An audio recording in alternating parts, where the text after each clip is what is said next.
अस्सलाम वालेकुम my dear students, आज का जो हमारा टॉपिक है वो है स्टिशोमीट्री। स्टूडेंट्स, ये जो स्टिशोमीट्री वर्ड है ना, ये एंशियंट ग्रीक वर्ड है। ग्रीक वर्ड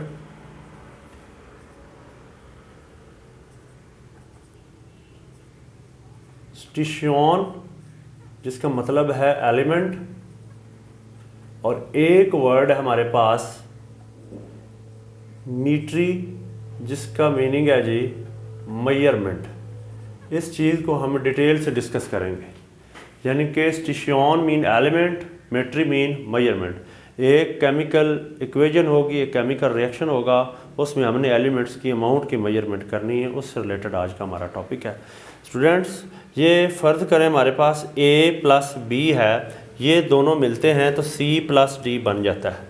जो केमिस्ट्री है, इसमें हम केमिकल रिएक्शन की बात करते हैं, मुख्तलिफ एलिमेंट्स वगैरह मिलते हैं या चीज़ें मिलती हैं, डिफरेंट सब्सटेंसेस आपस में कंबाइन होती हैं तो प्रोडक्ट्स बनती हैं। ये हमारे पास एक केमिकल रिएक्शन होता है। जैसे A और B मिले तो हमारे पास माय डियर स्टूडेंट C और D बन गए। इसमें जो ये चीज़ है, ये हमारे पास रिएक्टेंट्स हैं। जो चीज़ें मिलके प्रोडक्ट्स बनाती हैं उन्हें हम रिएक्टेंट्स बोलते हैं, और जो चीज़ें बनती हैं वो हमारे पास हैं जी प्रोडक्ट्स।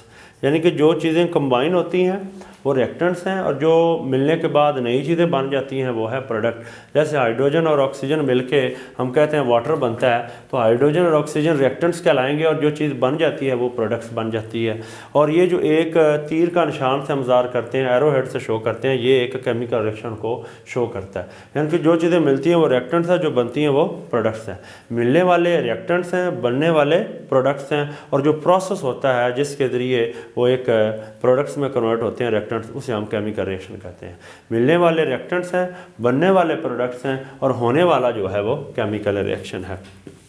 स्टूडेंट, ये जो हमारे पास सिंपल एक रिएक्शन है, जैसे CH4 जो है ये ऑक्सीजन के साथ मिलता है, यानी कि मीथेन गैस है, इसकी कंबस्शन होती है तो हमारे पास CO2 बनता है और वाटर मॉलिक्यूल बन जाता है। अगर हम बैलेंस करें तो हमारे पास इधर हाइड्रोजन 2 हैं, इधर हाइड्रोजन 4 हैं, तो इसलिए हमने यहाँ भी 2 कर दिया। अब ऑक्सीजन इधर भी 2 और 2 4 होगी, इधर 2 है तो हमने अब यहाँ भी 2 कर दिया। ये एक बैलेंस केमिकल इक्वेशन आ गई हमारे पास। इसमें मीथेन गैस है, इसको हमने ऑक्सीजन की मौजूदगी में आग लगाई है, ये बर्न हो गई है, और ये जो रिएक्टेंट्स हैं ये कन्वर्ट हो गए हैं प्रोडक्ट्स में। एक CO2 गैस में कन्वर्ट हो गए हैं और वाटर वेपर में कन्वर्ट हो गए। ये रिएक्टेंट्स हैं और ये हमारे पास प्रोडक्ट्स हैं। इसमें हमने देखा है कि इधर ऑक्सीजन हमारे पास बैलेंस नहीं हो रही थी, हाइड्रोजन इधर 4 थी तो इधर 2 थी, इसलिए हमने यहाँ पे थोड़ा सा विजिबल कर देते हैं, 2 से मल्टीप्लाई कर दिया था। और ऑक्सीजन को बैलेंस करने के लिए हमने यहाँ पे भी 2 से मल्टीप्लाई कर दिया था। तो ये जो रिएक्टेंट्स और प्रोडक्ट्स के दरमियान लेफ़्ट राइट है, एटम से मल्टीप्लाई करके, किसी न्यूमेरिकल वैल्यू से मल्टीप्लाई करके जो बैलेंस करते हैं, इसे हम बैलेंस केमिकल इक्वेशन बोलते हैं। इसमें ये रिएक्टेंट्स हैं, ये हमारे पास है प्रोडक्ट्स हैं। माय डियर स्टूडेंट, इतनी बात की मुझे उम्मीद है आपको समझ आ गई होगी। अब ये इसी बात को हम आगे लेके चलते हैं। ये हमारे पास रिएक्टेंट्स हैं और ये प्रोडक्ट्स हैं। ये 2 मोल हैं, ये 1 मोल है, इस तरह ये 2 मोल है। तो ये हम जो 2 की बात कर रहे हैं, अगर उनके मैस को लें तो हाइड्रोजन का मैस 1 का 1 होता है, 2 हाइड्रोजन का 2 होगा। जब बैलेंस किया तो 2 2 4 बन जाता है, तो ये 4 ग्राम है। और ऑक्सीजन का मैस माय डियर स्टूडेंट 16 होता है, 16 होता है, क्योंकि ऑक्सीजन के एटम के न्यूक्लियस में 8 प्रोटॉन होते हैं और 8 न्यूट्रॉन होते हैं। प्रोटॉन और न्यूट्रॉन को हम सम करते हैं, यानी कि 8 और 8 को हम ऐड करते हैं तो हमारे पास 16 बनता है। तो जब हम यहाँ पे कैलकुलेशन करेंगे, मोल के लिहाज से बात करेंगे, तो हम 16 ग्राम बोलेंगे। और ये मॉलिक्यूलर फॉर्म में ऑक्सीजन पाई जाती है, तो ये हमारे पास 32 ग्राम बन जाएगा। और जब 32 ग्राम 4 ग्राम ऑक्सीजन से रिएक्ट करता है माय डियर स्टूडेंट, मिलता है, तो हमारे पास 36 ग्राम ऑफ वाटर बनता है। यानी कि हमने यहाँ भी 2 बैलेंस करने के लिए लगाया था, ऑक्सीजन को और हाइड्रोजन को, और 2 इधर भी लगाया था। इसी तरह हमारे पास उनका मैस भी 4 ग्राम है, 32 ग्राम है, और ये 36 ग्राम है। अभी तक जो बात हुई है ना, वो एक केमिकल रिएक्शन के अंदर है, रिएक्टेंट्स और प्रोडक्ट्स के दरमियान अमाउंट का एक रिलेशन डेवलप किया है, मिकदारों का एक रिलेशन डेवलप किया है, क्वांटिटी का एक रिलेशन डेवलप किया है, न्यूमेरिकल रिलेशन डेवलप किया है कि रिएक्टेंट्स कितने हैं और प्रोडक्ट्स की कितनी मकदार बनती है। यानी कि जितने रिएक्टेंट्स हैं अगर उतने ही प्रोडक्ट्स बन रहे हैं, मतलब उस लिहाज से अगर हमने इक्वेशन को सेट किया तो वो हमारे पास balance chemical equation, this is balance chemical equation. इसके अंदर रिएक्टेंट्स और प्रोडक्ट्स का एक रिलेशन है, कितने रिएक्टेंट्स मिले तो इतने प्रोडक्ट्स बने। इस रिलेशन का नाम माय डियर स्टूडेंट है स्टिशियोमेट्री। इसलिए हमने एलिमेंट की मेजरमेंट की, यानी कि हमने उनके अमाउंट को देखा है, कितने कितने आइटम मिले तो कितने कितने प्रोडक्ट्स बने हैं। ये एक क्वांटिटेटिव रिलेशनशिप है, उनकी क्वांटिटी का रिलेशनशिप है, मिकदार का रिलेशनशिप है, जिसमें रिएक्टेंट्स और प्रोडक्ट्स को उनके अमाउंट के साथ है चेक किया जाता है। This is known as stoichiometry. अब हम देखते हैं कि ये हमारी डेफिनेशन हमें अब समझ आ गई होगी कि ब्रांच ऑफ केमिस्ट्री, यानी कि केमिस्ट्री की ये एक ऐसी शाख है, एक ऐसी ब्रांच है, एक ऐसा वे है जिसके अंदर है जो हमें बताती है quantitative relationship between reactants and products in a balance chemical equation is called stoichiometry. Equation balance होगी तब जो रिएक्टेंट्स और प्रोडक्ट्स का आपस में ताल्लुक है, जो आपस में रिलेशन कायम होता है, उसे हम बोलेंगे स्टिशियोमेट्री। यानी कि हमारे पास यहाँ देखें तो 2 मोल ऑफ हाइड्रोजन है, यानी कि एक हाइड्रोजन का ये एटम है, ये दूसरा है। तो ये मैंने आसानी के लिए इसको एक छोटा सा आपको फिगर के लिहाज से समझा रहा हूँ कि ये 2 हाइड्रोजन के और ये ऑक्सीजन का एक ही मॉलिक्यूल है, 2 मिले तो 2 वाटर के मॉलिक्यूल के, this is the water molecule. तो यानी कि जितने ये हैं उसके लिहाज से उतने ही बन रहे हैं। यहाँ देखें हाइड्रोजन के एटम 4 हैं, 2 दूनी 4 और ये 2 है, 4 और 2 6 बनते हैं। वाटर में टोटल 3 एटम है, 2 और 1 3, 3 2 आर 6, यानी कि जितने रिएक्टेंट्स के टोटल एटम है प्रोडक्ट्स के भी उतने एटम्स हैं। अगर ऐसे होता है, बराबर बराबर होता है, हम उसे बोलेंगे स्टिशियोमेट्री। और ये जो 4 ग्राम है, 32 ग्राम है और ये 36 ग्राम है, इन्हें बोलते हैं स्टिशियोमेट्रिक अमाउंट्स। यानी कि ऑल द रिएक्टेंट्स आर ये हमारे पास बात आती है amount of reactant and product as given by balance chemical equation is called stoichiometric amount. यानी कि जो एक बैलेंस केमिकल इक्वेशन के अंदर अमाउंट्स हिस्सा लेती हैं उन्हें हम कहते हैं स्टिशियोमेट्रिक अमाउंट। आगे जी ये इंपॉर्टेंट शॉर्ट क्वेश्चन है कि अजम्पशन है, कौन से पॉइंट्स हैं जिनको हमने ध्यान में रखना है, तो हम स्टिशियोमेट्रिक अमाउंट या स्टिशियोमेट्रिक कैलकुलेशन करेंगे। All the reactants are completely convert into the products, no side reaction occur. जब हम बैलेंस केमिकल इक्वेशन की बात करेंगे, जाहिर सी बात है कि सारे रिएक्टेंट्स का प्रोडक्ट्स में जाना ज़रूरी है। अगर 4 ग्राम 32 ग्राम 100% मिलते हैं तो तभी 36 ग्राम बनता है ना। अगर थोड़ा बहुत आगे पीछे हो जाता है या ये कम हो जाता है, ये कम हो जाता है, ये कम होगा, तो फिर ऑब्वियसली ये भी कम होगा, इस पर भी फ़र्क आएगा, तो फिर वो स्टिशियोमेट्रिक अमाउंट्स नहीं होगी। सारे रिएक्टेंट का प्रोडक्ट में जाना ज़रूरी है। नो साइड रिएक्शन अकर, कोई और रिएक्शन नहीं होना चाहिए, यानी कि जो आप मेन प्रोडक्ट्स बना रहे हैं आपका वही प्रोडक्ट बने, कोई और साइड फॉर्म में कोई और चीज़ ना बन जाए। तो ये बात भी आपने ध्यान में रखनी है कि नो साइड रिएक्शन अकर। अगर ये चीज़ें फॉलो होती हैं तो हमारे पास हम स्टिशियोमेट्री को देखेंगे। और बहुत इंपॉर्टेंट जो चीज़ है माय डियर स्टूडेंट, वो है कुछ लॉज होते हैं जो ओबे करते हैं स्टिशियोमेट्री को समझते हुए। Law of conservation of mass and law of definite proportion है।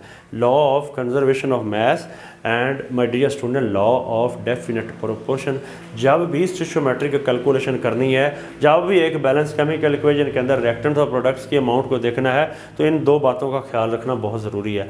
यानी कि ये इन अजम्पशन के ही अंदर एक पॉइंट आ जाता है, इसलिए मैंने थोड़ा इनको अलग भी रख दिया ताकि आपको ये ज़्यादा क्लियर हो जाए। Law of conservation of mass, law of conservation of मास कहता है, ये लवाइज़ा ने ये बात बताई थी कि mass nor be created nor be destroyed, यानी कि ना तो खुद से मैस कोई बना सकते हैं ना ही उसे ख़त्म कर सकते हैं, बल्कि एक फॉर्म से दूसरी में कन्वर्ट कर सकते हैं। यानी कि जो 4 ग्राम हाइड्रोजन है या 32 ग्राम ऑक्सीजन है, ये आपस में मिल के वाटर में चले गए हैं, यानी कि गैस फेज से लिक्विड में चले गए हैं, यानी कि ख़त्म नहीं हुए, एक फॉर्म से दूसरी में चले गए। This is law of conservation of मास। और यानी कि जो वाटर बना है ये खुद से नहीं बन गया, बल्कि इनके मिलने से बना है, यानी कि इसको खुद से नहीं क्रिएट कर सकते कि कुछ होगा नहीं और हम बना लेंगे, ऐसा कुछ नहीं है, बल्कि ये किसी चीज़ के मिलने से बना है। तो इसलिए है कि मैटर जो है यानी कि मैस है, एक फॉर्म से दूसरी में बदल तो सकता है, ख़त्म नहीं हो सकता।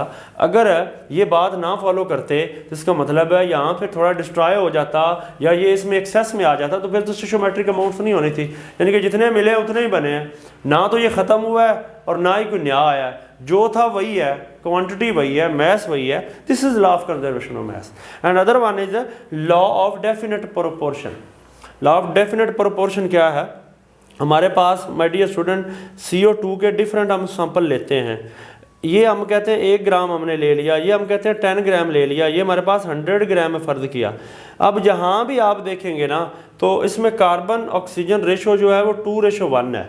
अगर हम कार्बन ऑक्सीजन की बात करें, कार्बन रेशो ऑक्सीजन 1:2 है, यहाँ भी 1:2 है, यहाँ भी 1:2 है, यानी कि यहाँ भी 72 पॉइंट कुछ ऑक्सीजन है, बाकी 27 पॉइंट कुछ जो हमारे पास कार्बन है, इधर भी उतना है। यानी कि जितना भी कोई भी सैंपल ले लें, अगर प्योर कंपाउंड है तो उसके अंदर एलिमेंट्स की जो रेशो है वो फिक्स होती है, वो कांस्टेंट होती है, उसमें चेंज नहीं आता। उनका जो मैस है वो भी वही रहता है, उनकी रेशो भी वही रहती है, उनकी परसेंटेज भी वही रहती है। यानी कि 1:2, यानी कि अगर वाटर की बात करें तो इसमें हाइड्रोजन ऑक्सीजन रेशो जो है हमारे पास 2:1 है। तो जो जहाँ का भी वाटर हो, जितनी मर्जी अमाउंट में आप ले लें, एक कप से अगर आप एक मॉलिक्यूल चेक करें, एक टब से ले लें या एक ड्रॉप से अगर हम चेक करते हैं तो यही रहता है। तो यानी कि this is law of definite proportion, यानी कि जो रेशो है वो कांस्टेंट प्रोपोर्शन रहती है, डेफिनेट प्रोपोर्शन रहती है। ये भी हमने फॉलो करना है कि जो प्रोडक्ट बनती हैं उनके दरमियान ये कांस्टेंट रेशो, यानी कि वाटर है या कोई और कार्बन डाइऑक्साइड बनती है माय डियर स्टूडेंट, या कोई और प्रोडक्ट बनती है, तो इस चीज़ का भी ख्याल रखना है। मुझे उम्मीद है कि आपको ये बात समझ आ रही होगी कि एक बैलेंस केमिकल इक्वेशन के अंदर हम रिएक्टेंट्स और प्रोडक्ट्स का आपस में जो न्यूमेरिकल रिलेशनशिप है, उनका न्यूमेरिकल डाटा देख रहे हैं कि रिएक्टेंट्स और प्रोडक्ट्स के अंदर जो अमाउंट का तल्लक है वो कितना है। तो अगर दोनों का बराबर है, जितने रिएक्टेंट उस लिहाज से प्रोडक्ट्स हैं, तो हमारे पास स्टिचोमेट्रिक अमाउंट्स हैं, और वो जो हम कैलकुलेशन करेंगे न्यूमेरिकल वगैरह हल करने में, तो उसे हम स्टिचोमेट्रिक कैलकुलेशन बोलेंगे। और इस कॉन्सेप्ट का नाम, इस ब्रांच का नाम माय डियर स्टूडेंट स्टिचोमेट्री है। मैं बार बार इसलिए रिपीट कर रहा हूँ कि आपको बहुत अच्छे से समझ आ जाए। माय डियर स्टूडेंट्स, स्टिचोमेट्री को समझते हुए हम कुछ और चीज़ भी कैलकुलेट कर सकते हैं। हमारे पास कुछ रिलेशनशिप्स हैं, टाइप्स ऑफ रिलेशनशिप है। पहला है मैस मैस रिलेशनशिप, यानी कि एक मैस मैं कहता हूँ एक ये मैस है, एक ये मैस है, दोनों का मैस मैस की बात करते हैं। अगर एक चीज़ का मैस दिया हो तो हम दूसरी का मैस निकाल सकते हैं। ठीक है जी। ये आगे न्यूमेरिकल में जाकर इन चीज़ों को हम मैथमेटिकली कैलकुलेट करके देखेंगे कि एक रिएक्टेंट का अगर मैस गिवन होगा तो उस इक्वेशन को देखते हुए हम दूसरे का मैस भी कैलकुलेट कर सकते हैं। It means that if we have a mass of one substance then we can calculate the mass of the other substance। यही कुछ इसमें लिखना है।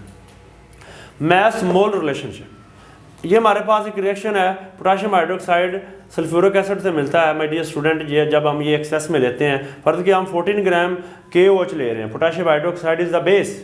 If we are taking 14 gram of potassium hydroxide और इसको इससे रिएक्ट करवाते हैं ये एक्सेस में हमारे पास, तो ये साल्ट और वाटर बनता है। जब ये एसिड बेस मिलते हैं तो साल्ट और वाटर बनता है। तो हम कहते हैं जी कि हम इसके K2SO4 और वाटर के नंबर ऑफ मोल चेक करना चाहते हैं। अगर हमारे पास मैस है तो हम मोलर मैस लेके कैलकुलेशन करके इन चीज़ों के नंबर ऑफ मोल भी कर सकते हैं। इनको हम इन डिटेल डिस्कशन भी करेंगे। And third one is mass volume relationship. अगर मैस दिया हो तो वॉल्यूम निकाल सकते हैं, वॉल्यूम दिया हो तो मैस निकाल सकते हैं, मैस दिया हो तो मोल कैलकुलेट कर सकते हैं, मोल दिए हो तो मैस भी कैलकुलेट कर सकते हैं। ये तो बात सिंपल है, मैस मैस, यानी कि एक का मैस होगा तो दूसरा भी कर सकते हैं। मैग्नीशियम सॉलिड फॉर्म में, इसको HCl4 में हम जब ऐड करेंगे my dear student, hydrogen gas evolve हो जाएगी और मैग्नीशियम क्लोराइड हमारे पास एक साल्ट बनेगा। इसमें क्या है कि अगर हमारे पास इस चीज़ का मैस दिया हो तो हम HCl का वॉल्यूम भी कैलकुलेट कर सकते हैं। तो वो हमारे पास फार्मूला है D=m/v, यानी कि डेंसिटी का होना बहुत ज़रूरी है। अगर डेंसिटी होगी तो वॉल्यूम हम इधर ले जाएंगे और ये इधर ले जाएंगे, तो मैस और डेंसिटी, मैस दिया होगा तो डेंसिटी पुट करके हम वॉल्यूम भी कैलकुलेट कर सकते हैं। यानी कि बैलेंस केमिकल इक्वेशन के अंदर हम रिएक्टेंट्स और प्रोडक्ट्स की अमाउंट्स को देख के, मिकदारें देख के, हम उनके मोल, हम उनका वॉल्यूम, उनका मैस कैलकुलेट कर सकते हैं। This is very very interesting topic my dear student, कि एक बैलेंस केमिकल इक्वेशन होगी, हम उसमें रिएक्टेंट्स और प्रोडक्ट्स का आपस में रिलेशन देखेंगे। ये स्टूडेंट एक छोटी सी बात है, ये भी आपने ध्यान में रखनी है कि ये जो मैंने इसको मैं अब ज़रा बॉक्स में बंद करता हूँ, ये क्या चीज़ है, ये क्या बला है कि ये हाइड्रोजन हमारे पास 4 हैं। ये बात मैं वैसे ऑलरेडी डिस्कस कर चुका हूँ। इधर भी हाइड्रोजन 4 है, 2 2 4 2 2 4। इसका मतलब है कि जितने रिएक्टेंट्स में ये 4 हाइड्रोजन है, ये भी 4 हैं, और ये तराजू बता रहा है कि बैलेंस है। अगर बैलेंस होगा तो वो बैलेंस केमिकल इक्वेशन होगी, तब इस स्टिशियोमेट्री की बात करेंगे। और ऑक्सीजन देखें, यहाँ भी 2 है तो यहाँ भी 2 है, तो ये भी एक बैलेंस फॉर्म में है कि इधर रिएक्टेंट में भी 2 ऑक्सीजन है, इधर भी 2 ऑक्सीजन है। ये एक बात रह गई थी, मैंने कहा ये भी आपको बता दूं। मुझे उम्मीद है माय डियर स्टूडेंट कि आपको समझ आ गई होगी कि रिएक्टेंट प्रोडक्ट में जाते हैं तो उनके अमाउंट्स का बैलेंस केमिकल इक्वेशन के अंदर जो रिश्ता होता है, तल्लक होता है, क्वांटिटेटिव रिलेशनशिप होता है, that is the known as stoichiometry. This is all about our topic today. I am hopeful कि आपको बहुत अच्छी समझ आई होगी। Thank you so much.